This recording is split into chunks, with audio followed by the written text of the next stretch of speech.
Let's speak to Michael Weaddock, who's TalkSport's Olympic reporter. Michael, morning to you. Good morning to you. It's all about to happen every 4 years, and here it is on our doorstep in the city, not without controversy at the moment, of course, mostly because of politics and the like. But Paris it is, and tomorrow the opening ceremony happens.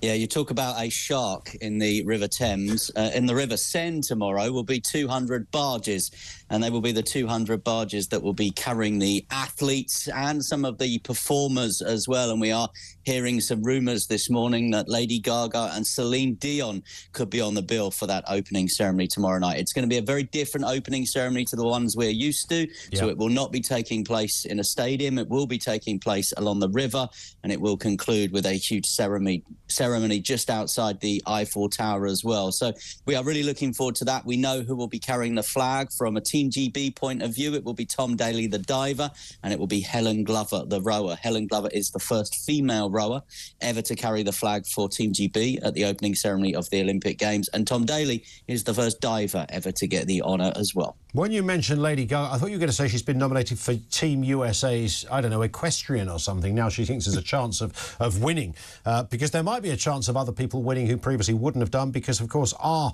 big name in that world is, well, now person non grata due to allegations of animal abuse.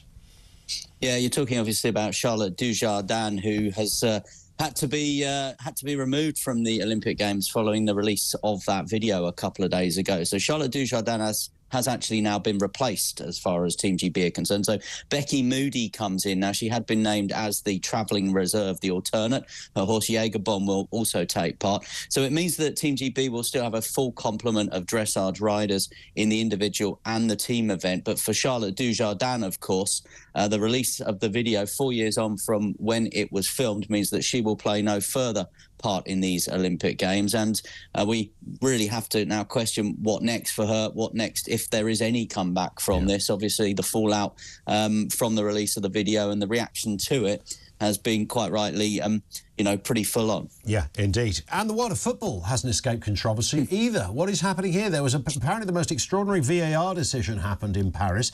Tell us a little bit more about that if you can, Michael. I wasn't across this one until talking about it now. What on earth has happened? Yeah, well, the match actually took place in Saint-Etienne, so you've got this quirk with the Olympic Games, so that the rugby sevens and the football obviously begin a couple of days before the opening ceremony. We've got some archery taking place, the ranking round of the archery today, so the first British athletes are actually in action this morning as well. So it was the men's Group B game between Argentina and Morocco in Saint-Etienne. Lots of interest in this one because Argentina, coached by Javier Mascherano, Nicolas Otamendi's in their side, Manchester City's Julian Alvarez in the side, and Morocco went into and a the World Cup champions as well, of course, we should say. Yeah, the reigning men's World Cup champions, as you say. Morocco went into a shock 2-0 lead. Argentina got one back with Simeone from the penalty spot, and then they thought they'd got an equaliser. They'd hit the crossbar a couple of times, and then Christian Medina equalised in what was the 16th minute of stoppage time, and that was because there were a few incidents with some fans in the stadium. So we had this enormous amount of stoppage time. However, it was chalked off by VAR. But the Moroccan fans who thought that Argentina had equalised, they didn't react particularly well. So what happened was there was a huge delay, a delay of 4 hours before the players then came back out.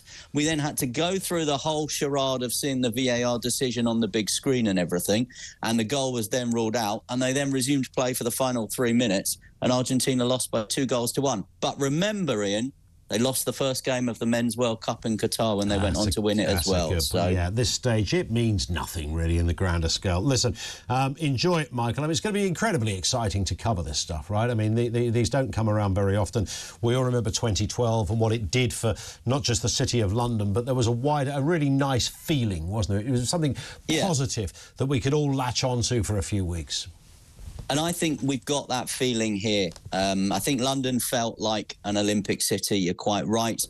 Rio was a testing one. It had challenges.